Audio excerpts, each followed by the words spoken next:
রাষ্ট্রের তিনটি অঙ্গ তারা স্বাধীনভাবে স্বতন্ত্রভাবে তাদের ক্ষমতার মধ্যে তাদের পেরিফেরির মধ্যে তারা ফাংশন করবে। এক্ষেত্রে আদালত ডিকটেট করবে না।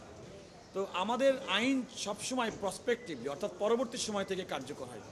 যেহেতু একটা অন্তর্বর্তীকালীন সরকার বর্তমানে রাষ্ট্র ক্ষমতায় আছে, তারা একটা ইতিমধ্যেই নির্বাচনের জন্য আয়োজন করেছেন, ঘোষণা দিয়েছেন।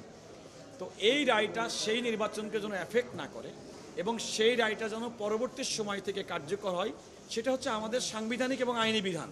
আমি নতুন করে কিছু বলি নাই, আমি বলেছি যে সবসময় এ ধরনের রায়ের কার্যকারিতা পরবর্তী সময় থেকে কার্যকর হয়।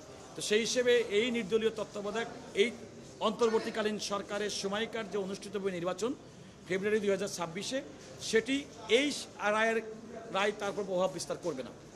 আমি বলেছি সেই রায়টি কার্যকর করবে 26 বর্তমান অন্তর্বর্তীকালীন সরকার কর্তৃক প্রতিশ্রুত নির্বাচন এবং পার্লামেন্ট গঠনের পরবর্তী পার্লামেন্ট থেকে কার্যকর হবে।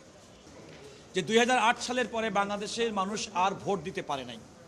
আমি বলেছি বাংলাদেশের মানুষ ভোটকে উৎসব মুখর মনে করে, যেমনটি 2026 সালের ফেব্রুয়ারির মধ্যে অনুষ্ঠিতব্য নির্বাচনটি নিয়ে সারা দেশের মানুষের উৎসব এবং চাঞ্চল্য সৃষ্টি হয়েছে। অথচ এই পার্লামেন্টের 2008 সালের এমন একটি পার্লামেন্ট হয়েছে 154 জন সংসদ সদস্য যারা নির্বাচিত হয়েছে বিনা ভোটে। তো এই প্রত্যাশা তো বাংলাদেশের মানুষ নেই। আদালতকে আমি বলেছি যে বাংলাদেশে রাষ্ট্রের যে মালিকানা নাগরিকের, এই নাগরিকের মালিকানা নির্ধারিত হয় তার ভোটের মাধ্যমে। একজন মাননীয় বিচারপতি আমাকে স্মরণ করে দিয়েছেন, এই জনগণ আরেকটি কাজ করে, যারা ভোট দেয় এর বাইরে জনগণকে রাষ্ট্রকে ট্যাক্স দেয়। এই রাষ্ট্র পরিচালিত হয় সাধারণ মানুষ নাগরিকদের ট্যাক্সের পয়সায়, কিন্তু তাদের রাষ্ট্রের মালিকানার কোনো অংশীদারিত্ব থাকে না। আমি আদালতকে বলেছি যে এই অংশীদারিত্বটা হওয়ার প্রমাণের একমাত্র মাধ্যম হচ্ছে আমার ভোট দিয়ে আমার নেতা নির্বাচন করা এবং অবাধ, সুষ্ঠু এবং নিরপেক্ষ নির্বাচন, এটা আমার মৌলিক দাবি। এবং নন পার্টি কেয়ারটেকার গভর্নমেন্ট, নির্দলীয় তত্ত্বাবধায়ক সরকার ব্যবস্থা হচ্ছে আমাদের সংবিধানের মৌলিক কাঠামো, গণতন্ত্রকে সমুন্নত করার জন্য। অতএব এই মৌলিক কাঠামো সংবিধানের সন্নিবেশিত ছিল। সুতরাং বিচারপতি ABM খায়রুল হক মৌলিক কাঠামোর পরিপন্থী বলে এই অজুহাতে যে এই সংশোধনীটা বাতিল করেছেন, সেটি আপনারা পুনর্বিবেচনা করে নির্দলীয় তত্ত্বাবধায়ক সরকার ব্যবস্থা সংবিধানে ফিরিয়ে আনুন। হিরন আরও মিনারেল ওয়াটার মাত্র 50 পয়সায় প্রতি লিটার। আমি আদালতকে আরেকটি কথা বলেছি, অতীতের নজির অনুযায়ী বাংলাদেশের যে কোনো আইন, এমনকি কোনো রায় সবসময় পরবর্তী সময় থেকে কার্যকর হয়। আমি আমার কনক্লুডিং শেষাংশে আমি আদালতকে বলেছি, আপনারা যে রায়ই দেবেন না কেন সেই রায়ের ইফেক্টটা যেন পরবর্তী সময় থেকে কার্যকর হয়।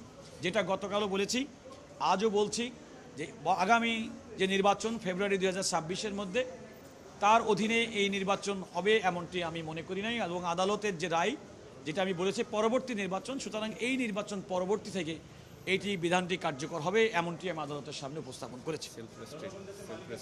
এখানে আরেকটা বিষয় বলেছি যে রাষ্ট্রের 3টি অর্গান, যেটা আপনারা খেয়াল করে দেখেছেন যে বিচারপতিরা অবশ্যই আমাদের সংবিধান এবং আমাদের জুডিশিয়ারি সংবিধানের যে কোনো সংশোধনীকে চ্যালেঞ্জ করে রিট করতে পারে, আদালত আদেশ দিতে পারে, রায় দিতে পারে। কিন্তু একটা ক্ষেত্রে পারে না, যেটা পার্লামেন্ট পারে না, সেটা হচ্ছে মানুষের যে মৌলিক কাঠামো, সংবিধানের মৌলিক কাঠামো পরিবর্তন করে কোনো সংশোধনী সংবিধানে আনতে পারেন না। যেটা আমাদের 8ম সংশোধনী থেকে শুরু করে আর 15 সংশোধনী, 16 সংশোধনী, সমস্ত সংশোধনীতে এটা সিদ্ধান্ত হয়েছে। কিন্তু আদালত, আমি আজকে যেটা বলেছি যে রাষ্ট্রের 3টি অঙ্গকে স্বতন্ত্রভাবে কাজ করতে দিতে হবে। এক্সিকিউটিভ, নির্বাহী বিভাগ তার প্রশাসনিক কাজ করবে, পার্লামেন্ট তিনি আইন প্রণয়ন করবেন এবং বিচার বিভাগ দেখবেন যে নির্বাহী বিভাগ এবং আইন বিভাগ তারা তাদের নিয়ন্ত্রণের মধ্যে, তাদের লিমিটের মধ্যে তারা তাদের কাজটি করছেন কিনা। যখনই তারা এই লিমিটের বাইরে যাবেন, তখনই আদালতের দায়িত্ব হবে সেক্ষেত্রে এক্সামিন করা, অনেক ক্ষেত্রে সেটা বাতিল করা। কিন্তু আদালত তার দায়িত্ব পালনের ক্ষেত্রে পার্লামেন্টের যে ভূমিকা, সেই ভূমিকায় নিজেকে অবতীর্ণ করতে পারেন না। আদালত কোনো আইন তৈরি করতে পারেন না, আদালত পার্লামেন্টকে ডিকটেট করতে পারেন, এটা করবেন। অথচ খায়রুল হক সাহেবের জাজমেন্টের মধ্যে আমি 3টা উদাহরণ দেখেছি যেখানে তিনি পার্লামেন্টের কাজটি নিজে করে দিয়েছেন। যেমন 2007 সালের পরে 90 দিনের মধ্যে তত্ত্বাবধায়ক সরকারের অধীনে নির্বাচন হওয়ার কথা, নির্বাচন হতে পারেনি। তিনি এই পুরা সময়কালটা কন্ডন করে দিয়েছেন, মার্জনা করে দিয়েছেন। আমি বলেছি আদালতের কাজ তো এই মার্জনা করা না। তারপরে পরবর্তী 2টা সংশোধনী আমি মনে করি সবিরোধী বক্তব্য দিয়েছেন। একবার বলছেন যে নির্দলীয় তত্ত্বাবধায়ক সরকার ব্যবস্থায় যারা দায়িত্ব পালন করেন তাদের জনগণের সঙ্গে কোনো সংযোগ থাকে না, তারা জনগণের প্রতিনিধি না। আবার তিনি নির্বাচনকালীন 42 দিনের একটা সরকারের কাঠামো তৈরি করে দিয়েছেন। এইটা তো বিচার বিভাগের কাজ না, এটা পার্লামেন্ট ঠিক করবে, পার্লামেন্ট সিদ্ধান্ত নেবে কিভাবে করবে।